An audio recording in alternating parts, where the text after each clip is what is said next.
Eesti, Läti ja Venemaa piiriala käsitööettevõtjad kogunesid teisipäeval Põlva kultuuri- ja huvikeskusse, et jagada kogemusi, kuidas hobina algav tegevus tulutoovaks ettevõtluseks vormida. Siin osalevad nii Lõuna-Eesti, Valga, Võru, Põlva maakonna käsitöö ja kultuuritegelased ja ka Põhja-Lätist ja ka Pihkva oblastist Venemaalt.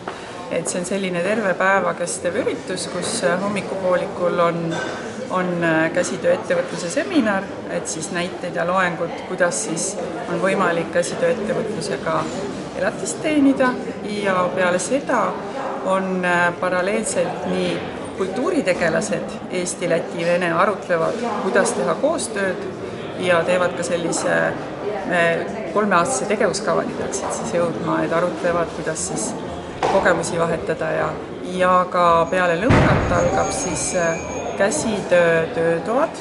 Siin on nii lätlasi, venelasi kui Eesti poole pealt käsitöömeistrid, kes siis õpetavad, saab nendelt õppida ja saab ka siis soetada käsitöö toredaid asju. Võrumaal Kaapsoo käsitööküünlaid tootev Agur Piirisild ütleb, et käsitööga elatise teenimiseks on 2 võimalust: kopeerida midagi juba varem tehtud või leiutada ise uus lähenemisviis. Kuidas käsitöö ettevõtlusega praegu ära elab?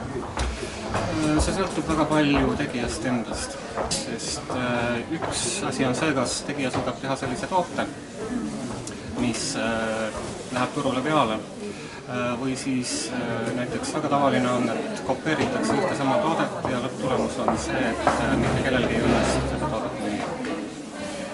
Ja käsitöö eripäraks loogiliselt võttes peakski olema see, et see toode on oma teatud kitsuga midagi sellist, mida keegi teine ei tee. Või siis, et tal on mingi lisandväärtus, mis annab talle veel täiendava võlu juurde, et ostja tõepoolest leiab selle üles ja tuleb seda ostma ja tuleb ka korduvalt seda ostma. Kuidas selline käsitöö ettevõtlus Põlvamaal üldse praegu elab? No ma arvan, et ta elab päris hästi, et selles mõttes tuleb juurde uusi tegijaid ja ka tegelikult mõningad traditsioonid, mis kunagi olid juba unustusse vajunud ja neid tegelikult ei osatudki enam teha, et nüüd neid osatakse teha. Täna räägib näiteks Ingrid Kala Seto käsitöö kogust, et kuidas nende meistrid on vanu asju täiesti muuseumi arhiivide põhjal võtnud üles ja oskavad nüüd teha. Et see on, ma arvan, et see on üks võimalus elada maapiirkonnas.